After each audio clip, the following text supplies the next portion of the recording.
कुछ बच्चे मुझसे पूछ रहे थे कि सर मैथ्स में मोस्ट कॉमन एरर आईसीसी में क्या होता है, थोड़ा आप हमें गाइड कर देते हो। देखो ध्यान से, चैप्टर वाइज मैं बता रहा हूं।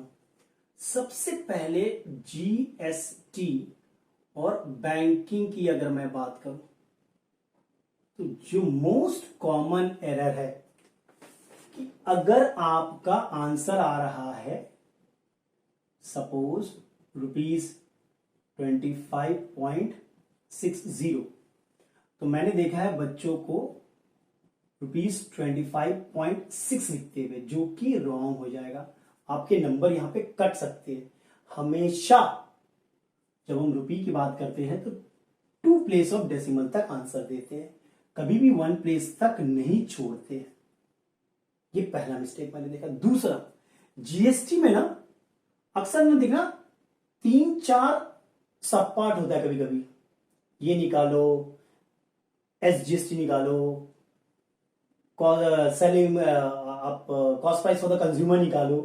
तो जितने पार्ट है, सपोज 2 पार्ट है, तो हर पार्ट को अलग अलग मेंशन करो कि भैया आंसर पहला पार्ट का ये है, दूसरा पार्ट का ये है, तीसरा पार्ट का ये मेंशन करना जरूरी है।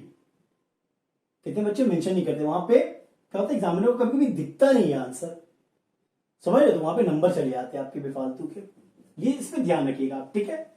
ज्यादा जीएसटी और बैंकिंग पे तो मिस्टेक होने के बहुत कम चांस है, बिकॉज यही एक बेसिक, ये वाला एक बेसिक मैंने मिस्टेक देखा है बच्चों में, तो इसको थोड़ा ध्यान में रखना। नेक्स्ट, लीनियर इनइक्वेशन की बात करो। लीनियर इनइक्वेशन यहां पे मैंने देखा है बहुत मिस्टेक होते हैं। पहली बात, आपको सॉल्यूशन सेट का मतलब होता है या तो रोस्टर फॉर्म में आप आंसर लिखो, रोस्टर फॉर्म में, या तो आप सेट बिल्डर फॉर्म में आंसर लिखो। जब रियल नंबर है तब तो आपको सेट बिल्डर ही यूज करना पड़ेगा। देखो सेट बिल्डर सब में जाएगा, अगर आपका नेचुरल नंबर है तब भी सेट बिल्डर चला जाएगा, होल नंबर है, आपका इंटीजर है, व्हाटएवर, तो आपका सेट बिल्डर जाएगा ही जाएगा, सब में जाएगा सेट बिल्डर। लेकिन रोस्टर फॉर्म ना रियल नंबर का नहीं होता है, वो सिर्फ जब नेचुरल नंबर हो, होल नंबर हो, इंटीजर हो तब जाता है, समझ रहे हो। मैंने क्या देखा है बच्चों को, they write the answer like this, solution set -5 less than equal to x less than 1 suppose, ऐसे करके छोड़ देते हैं, रॉन्ग हो जाएगा। आपको लिखना पड़ेगा x सच दैट, यहां पे x बिलोंग्स टू क्या, रियल नंबर, ये बोलना पड़ेगा आपको, वरना रॉन्ग कर देंगे वो लोग। अच्छा, ये सॉल्यूशन सेट है, बंदा रोस्टर फॉर्म में लिख रहा है -5 -4 -3 -2 -1 0। अरे भैया रॉन्ग है, रियल नंबर है, इसका रोस्टर फॉर्म होता ही नहीं है, इसका सेट बिल्डर फॉर्म होता है। ये अगर इंटीजर रहता तो सही था आंसर, ठीक है। जी इसको अगर 2 लेते हैं हम सपोज, ध्यान से देखिएगा, अगर इंटीजर है तो मेरा आंसर क्या होगा रोस्टर फॉर्म में, -5 -4 -3 -2 -1 0 1। अगर होल नंबर है तो 0 1, अगर आपका नेचुरल नंबर है तो 1। ये मेरा रोस्टर फॉर्म में हुआ। सेट बिल्डर फॉर्म में तो आप यहां पे रियल नंबर की जगह इंटीजर बैठा दो, अगर इंटीजर हो तो मिल जाएगा, ठीक है। दूसरा चीज जो मैंने देखा मिस्टेक यहां नंबर लाइन बनाते हुए, पहला चीज जब आप सेट बिल्डर फॉर्म में लिख रहे हो सॉल्यूशन सेट तो पूरा लिखो, ठीक है। अगर आप आधा में छोड़ दिए x सच दैट और x belongs to real number, integer, वो नहीं लिखे तो आपको नंबर नहीं मिलेंगे, याद रखिएगा। दूसरा चीज मैंने देखा है, जब आप नंबर लाइन बनाते हो, ठीक है, कुछ एक्स्ट्रा नंबर्स भी देते हो on the left hand side and right hand side. ये आपका 0 रहा, सपोज आपका सॉल्यूशन सेट है x such that -2 less than equal to x less than 2 suppose, and x belongs to real number, ठीक है। तो ये रहा -1 -2, 1 2 एक्स्ट्रा दे देना दोनों तरफ, 1 2 3। ये गैप ना यूनिफॉर्म होगा, सेम होगा, या तो स्केल यूज करना, ये तो रफली अगर सेम लग रहा है तो वो लोग मार्क्स दे देंगे। अब रियल नंबर है भाई, कितने बच्चों को मैंने देखा ना, वो लोग ना इस तरफ पॉइंट कर देते हैं कि -2 -1 0 1 रॉन्ग है, रियल नंबर है भाई, रियल नंबर ऐसे नहीं कर सकते हम। हमें क्या करना पड़ेगा, देखो ध्यान से, -2 इक्वल टू साइन है ना, जहां पे इक्वल टू साइन हो वहां पे एक स्ट्रेट लाइन, यहां पे इक्वल टू साइन नहीं है ना, यहां पे एक कर्व लाइन आएगा, समझ रहे हो, और फिर ये पूरा शेड करेंगे, ये आपका नंबर लाइन हो गया। अब अगर देख लो ऐसा, अगर इस टाइप में ऐसा रहता, x such that -2 less than x less than equal to 1, x belongs to real number suppose, तब क्या करते, -2 -3 -1 0 1 2 3, देखो -2 पे लेस देन साइन है ना, तो यहां पे इस तरह से कर्व आएगा, यहां पे स्ट्रेट लाइन आएगा, स्ट्रेट लाइन मतलब वो इक्वल टू है, कर्व लाइन मतलब वो इक्वल टू नहीं है। कितने बच्चे क्या करते हैं वहां पे ना, सर्कल यूज करते हैं, -2 और 2, ये वाला देखो, आप यहां पे सर्कल यूज करो, यहां पे बनाओ सर्कल, इसको आप शेड कर दो, इसको आप हॉलो सर्कल लोगे, शेडेड सर्कल मतलब that is included, hollow circle that is not included, याद रखना। और यही चीज अगर मैं इंटीजर कर दूं, मान लो ये इंटीजर है, तब मेरा ये डायग्राम नहीं होगा भाई, तब मेरा इंडिविजुअल एलिमेंट आएगा, मतलब ये रहा मेरा -3 -2 -1 0 1 2 3, तो हम -2 मेरा आंसर होगा, -1 होगा, 0 होगा, 1 होगा, ऐसे आपको एक छोटा सा सॉलिड सर्कल बना के डिनोट करना पड़ेगा उसको, तभी नंबर मिलेंगे, ठीक है। तो इस पे थोड़ा ध्यान रखिएगा, सॉल्यूशन सेट, नंबर लाइन, यहां पे गलती मत करिएगा, नहीं तो नंबर आपके जा सकते हैं। आप पूरा सॉल्व कर लिए लेकिन आप ठीक से आंसर नहीं लिख पाए तो मुश्किल हो जाएगा, ठीक है। कितने बच्चे ऐसे ही छोड़ देते हैं, x less than equal to 2 -2 -3 less than equal to x, ऐसे ही छोड़ देते हैं, आंसर नहीं, ये रॉन्ग हो जाएगा भाई, आपको पूरा लिखना पड़ेगा, -3 less than equal to x less than equal to 2, x suppose belong to integer, suppose x is such that, ये पूरा लिखना पड़ेगा तभी नंबर मिलेगा आपको, समझ में आ गया। तो ये मिस्टेक थोड़ा सा अवॉइड करना, हड़बड़ी में हम लोग छोड़ देते हैं। नेक्स्ट अगर मैं बात करूं quadratic equation in one variable, भैया वहां पे ना जो बोला है, अगर अप टू 2 डेसिमल है तो 2 डेसिमल तक ही आंसर देना होगा, वो भी राउंड ऑफ करके। सपोज आपका आंसर आ रहा है 3.546 सपोज, तो आपका आंसर क्या होगा 3.55, ये होगा कंप्लीट आंसर। तो जितना प्लेस बोले आप वहां तक देना, और याद रखना ये बात, सिग्निफिकेंट फिगर, अगर आपको 2 सिग्निफिकेंट फिगर तक बोला है तो 2 तक दीजिए, वो भी राउंड ऑफ करना पड़ेगा। 3 सिग्निफिकेंट फिगर बोला है तो 3 तक दीजिए। सपोज आपका आंसर ये था, सपोज ये था, हमें बोला है कि भैया 3 सिग्निफिकेंट फिगर्स तक देना हमें आंसर, तो क्या होगा answer 3.55, 3 significant figures, sorry 4 significant figure बोला, तो क्या मैं 4 सिग्निफिकेंट फिगर लिखना चाहता था, तभी मैंने 7 दिया, 4 7 1 2 3 4 सिग्निफिकेंट फिगर्स है कि नहीं।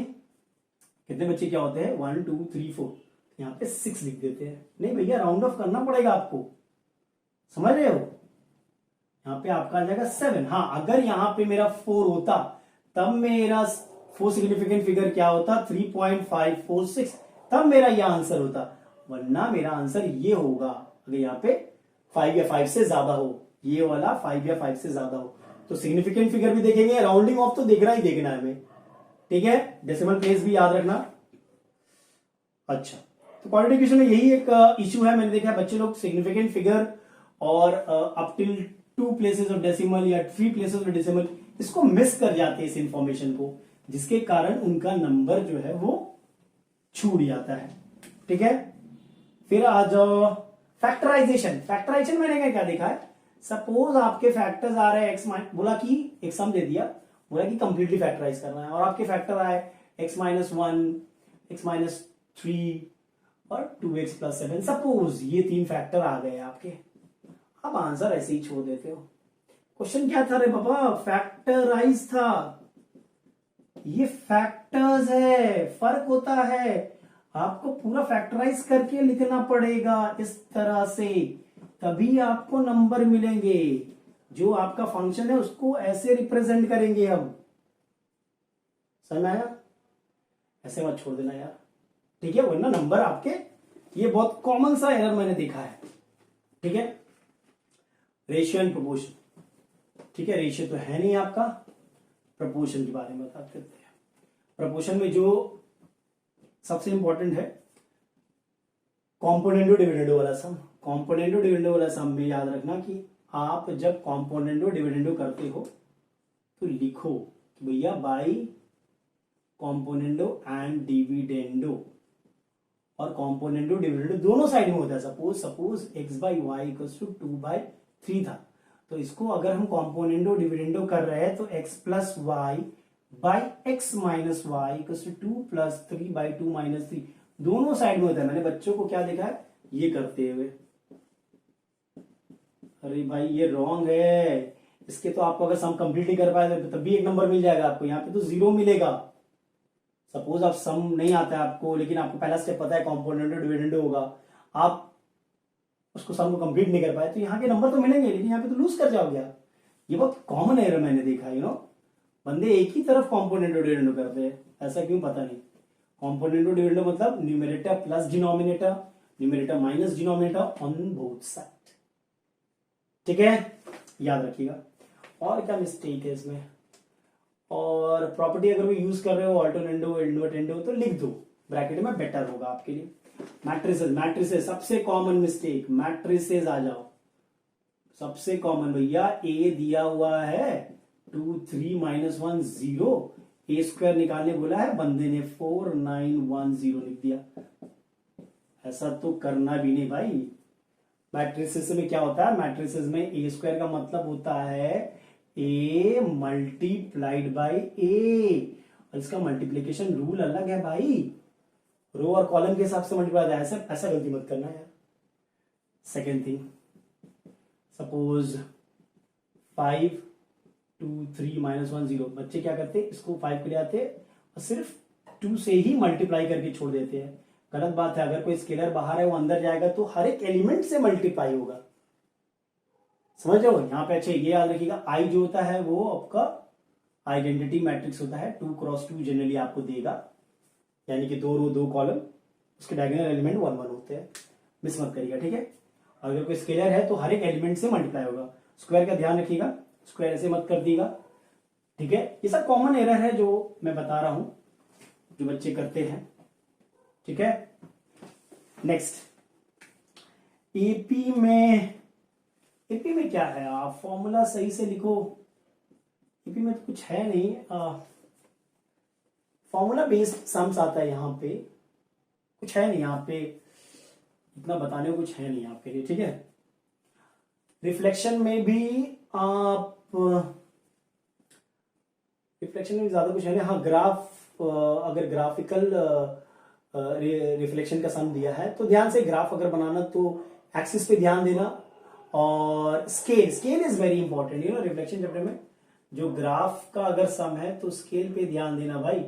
ऐसा ना हो कि आपने ये बनाया यहाँ पे 1 ले रहे हो, यहाँ पे 2 ले रहे हो, यहाँ पे 3 ले रहे हो, यहाँ पे -1, यहाँ पे -2, ये रॉन्ग हो गया। स्केल सेम होना चाहिए भाई, समझ रहे हो? अलॉन्ग एक्स एक्सिस आप एक स्केल फॉलो कर सकते हो, अलॉन्ग वाई एक्सिस एक स्केल फॉलो कर सकते हो। बेटर होगा अगर दोनों का स्केल सेम हो तो, along x axis y axis. Generally हम लोग 1 सेंटीमीटर को 1 यूनिट लेते हैं, ठीक है? और हाँ, यहाँ पे रिफ्लेक्शन में जब कोई आपको, बहुत बार होता है क्या कि आपसे ये पूछा जाता है भैया जो फिगर आया है ABCD को ज्वाइन करके तो उस फिगर का नाम क्या है, तो इसे अगर कोई बंदा क्वाड्रिलेटरल लिख देता है तो चांसेस है कि नंबर ना मिले। ये आपको लिखना पड़ेगा पैरेललोग्राम। तो अगर आप देखना कि कोई स्पेशल टाइप का फिगर आ रहा है जिसका नाम है तो वो लिख दो पेंटागन। अगर 5 साइड है पेंटागन, 6 साइड है हेक्सागन, 7 साइड है heptagon, octagon, like this. Square, rectangle, rhombus, देख लो, काइट, ठीक है? ये सब देख लीजिएगा। काइट ये है, रोम्बस ये है, दोनों में फर्क है। ये इक्वल है, ये इक्वल है, इसके चारों साइड इक्वल होते हैं। ओके, तो ये सब थोड़ा ध्यान रखिएगा। स्पेशल नेम अगर है उस फिगर का तो स्पेशल नेम आपको देना जरूरी है। सेक्शन फॉर्मूला में बच्चे लोग फॉर्मूला ठीक से नहीं लिखते यार। फॉर्मूला प्लीज, सेक्शन फॉर्मूला याद रखो यार।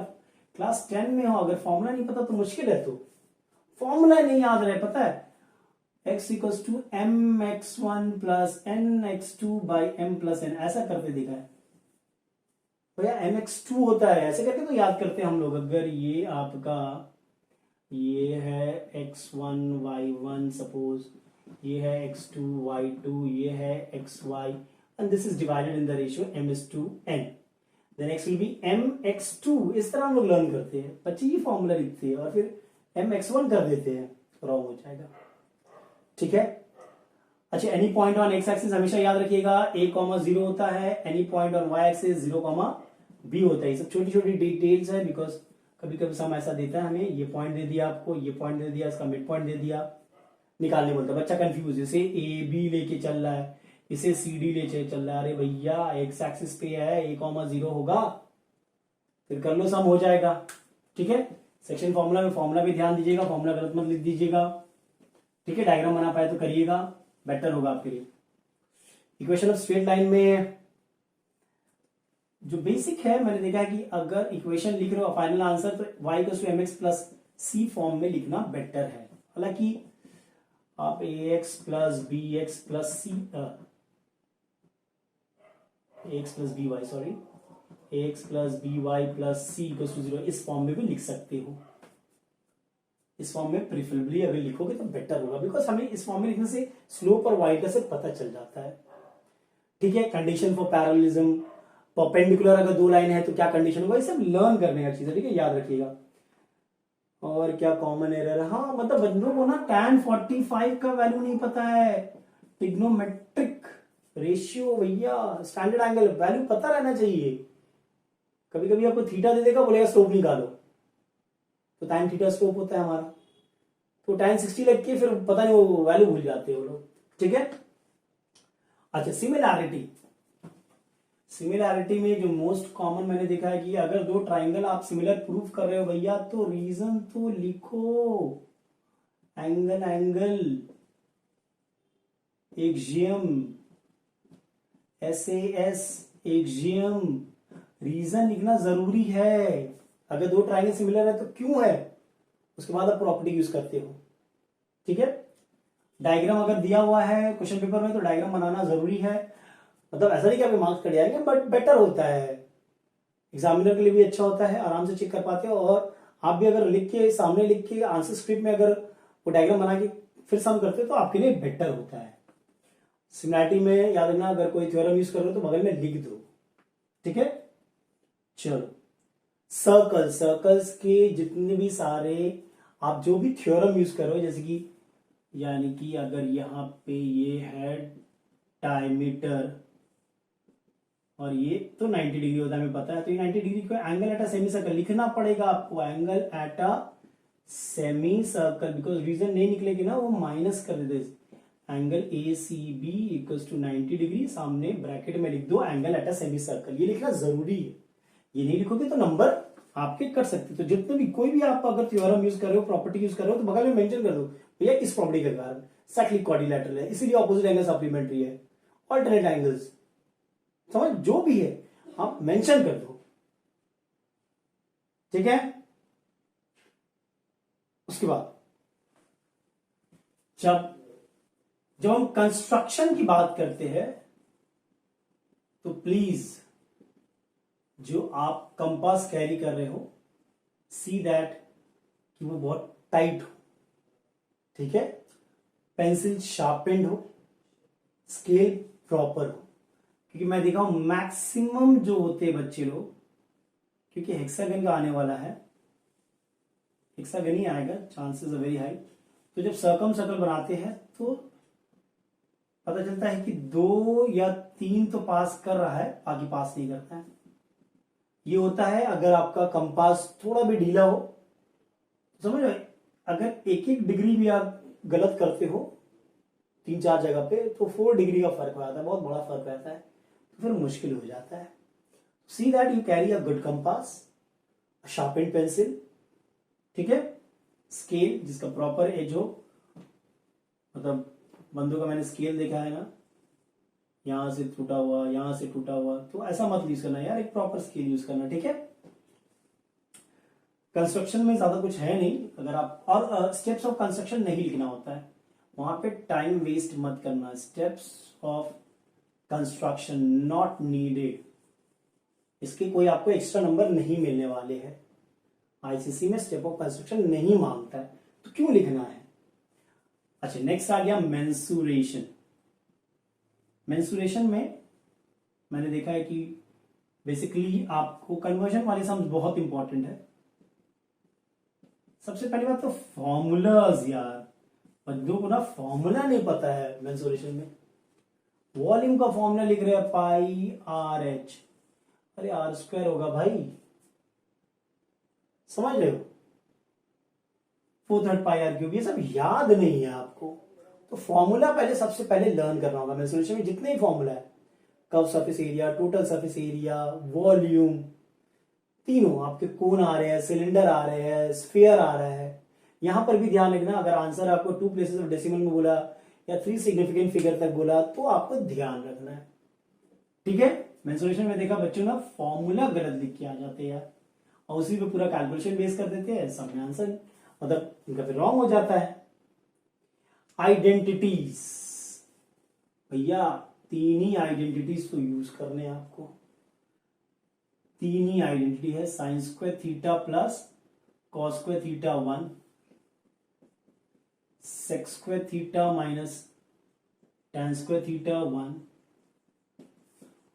Cosec square theta minus cot square theta 1, यही तो याद करना है यार, और तो कुछ है नहीं।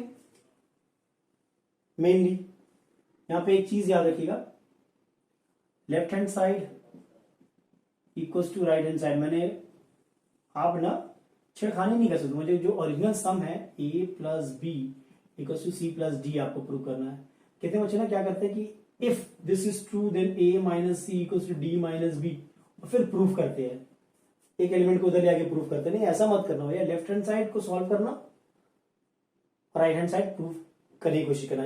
Most of the time left hand side complicated रहता है, आप कॉम्प्लिकेटेड से सिंपल में जाते हो, याद रखिएगा, ओके। और दोनों, और कभी कभी होता है कि आप लेफ्ट हैंड साइड सिंप्लीफाई करके छोटा सा लाए, राइट हैंड साइड सिंप्लीफाई करके छोटा सा लाए, वो भी चल सकता है, बट 99% चांस में आप एक साइड उड़ाते हो और दूसरी साइड के बराबर करते हो।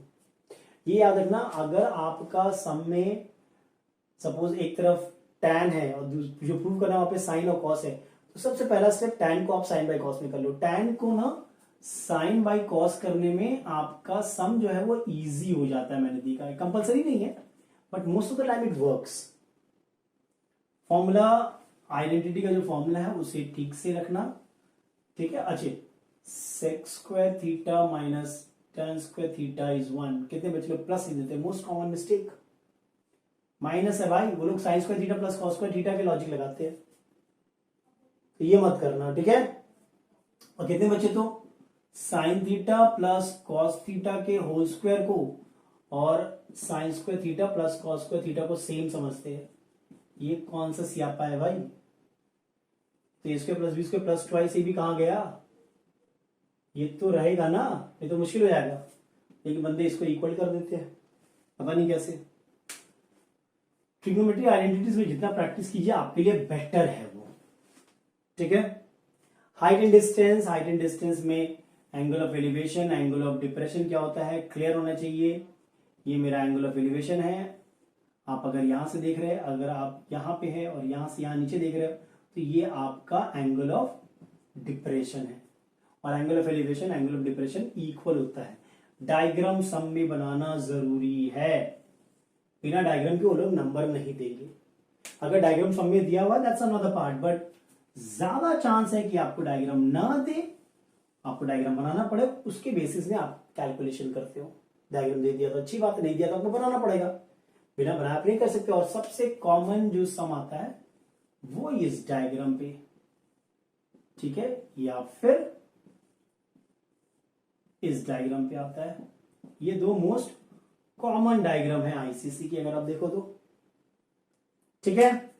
चलिए, ट्रिग्नोमेट्रिक आइडेंटिटीज में याद रखिएगा कि आपको, हाँ, अगर आपको दे दिया tan, सपोज एंगल है 15 डिग्री, तो क्या करोगे आप, जिस भी स्कूल में हो, आपके स्कूल ना आपको ट्रिग्नोमेट्रिक रेशियो का टेबल प्रोवाइड करेंगे, वहां से वैल्यू देख लेना, एग्जैक्ट वैल्यू लिखना, ठीक है। वहां पे राउंडिंग ऑफ मत करना, फाइनल आंसर में राउंडिंग ऑफ करना, ये चीज ध्यान रखना। तो you should know how to use the trigonometric table, वो जो बुकलेट आता है। अच्छा, मेजर ऑफ सेंट्रल टेंडेंसी, या पहला चीज, जब आप ओजाइक बनाते हो तो उसको हवाई मत छोड़ देना, उसको क्लोज करना, समझ लो बात को। ऊपर से यहां पे जब आप मीडियन निकालते हो तो n/2 वैल्यू पे निकालते हो, ऑड इवन मत चेक करना भाई। n आपका क्यूमुलेटिव फ्रीक्वेंसी का जो लास्ट में n आता उसको डिवाइड बाय 2, फिर ये आपका मीडियन हो गया। वैसे ही lower quartile n/4, upper quartile 3n/4, वहां पे ऑड इवन नहीं होता है जब हम ओजाइव की बात कर रहे हैं तो, ठीक है, याद रखिएगा। फिर से आप आ जाइए मीन में तो बहुत इजी है, 3 मीन मेथड है, फॉर्मूला को याद रहना चाहिए। और शॉर्टकट मेथड कौन सा, स्टेप डिवीजन मेथड का फॉर्मूला क्या है, एकदम क्लियर होना चाहिए। बंदों को बोला गया स्टेप डिवीजन लिखने, वो शॉर्टकट लिख के बैठे हुए, a+σfd/σf में निकाल के बैठे हुए, अरे नंबर नहीं मिलेंगे। ये तो शॉर्टकट का फॉर्मूला है, जो बोला वही यूज करना होगा आपको। अगर स्टेप डिवीजन बोला, ऐसा नहीं सोचना कि नहीं स्टेप डिवीजन मुझे पता नहीं है, मैं डायरेक्ट मेथड कर दूं, नंबर दे देंगे वो लोग, नहीं, ऐसा नहीं होता है। They mention you. If they don't mention you, then do whatever you want to do. But if they mention the method, you need to do by that method. Stick to that method. और probability में बस एक ही formula है यार, favourable outcome by total outcome. Total outcome हमेशा याद रखिएगा। जैसे कि अगर एक कॉइन फेंकते हैं, हवा में उछालते हैं, तो 2 आउटकम होता है, हेड टेल। जब 2 फेंकेंगे तब कितना होगा, 4 होगा, HTTHTTH